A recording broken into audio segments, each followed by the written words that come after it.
தோழர்கள் அனைவருக்கும் வணக்கம். மார்ச் 17ஆம் தேதிக்கான கரண்ட் அஃபேர்ஸ் மொத்தம் 11 கேள்விகள் டீட்டெயிலாக பார்க்க போகிறோம். முதல் கேள்வி, கோல்டு ரெஸ்பான்ஸ் 2026 என்ற இராணுவ பயிற்சி யாரால் நடத்தப்பட்டது?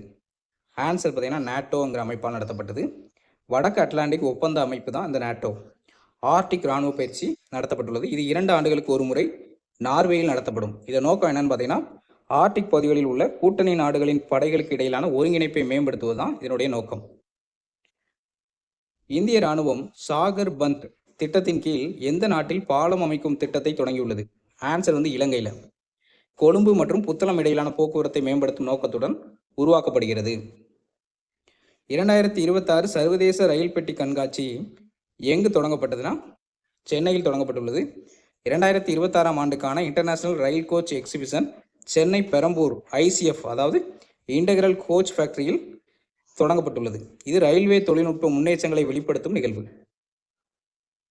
ஜோஹா ரைஸ் எந்த மாநிலத்தின் சிறப்பு அரிசி வகைனா அஸ்ஸாம் மாநிலத்தின் சிறப்பு அரிசி வகை. இதான் முதல்ல UK மற்றும் இத்தாலி நாடுகளுக்கு ஏற்றுமதி செய்யப்பட்டது.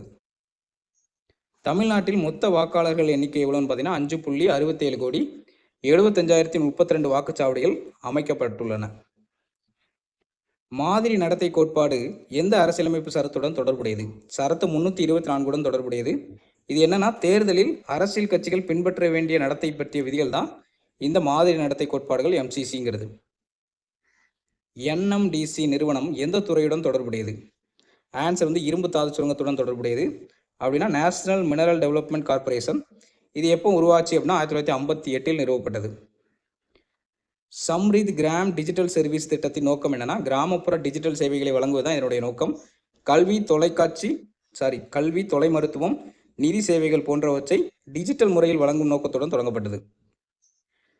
கார்க் ஐஸ்லாந்து எந்த நாட்டின் முக்கிய எண்ணெய் ஏற்றுமதி மையமாகும்னா ஈரான் நாட்டின் முக்கிய எண்ணெய் ஏற்றுமதி மையமாகும்.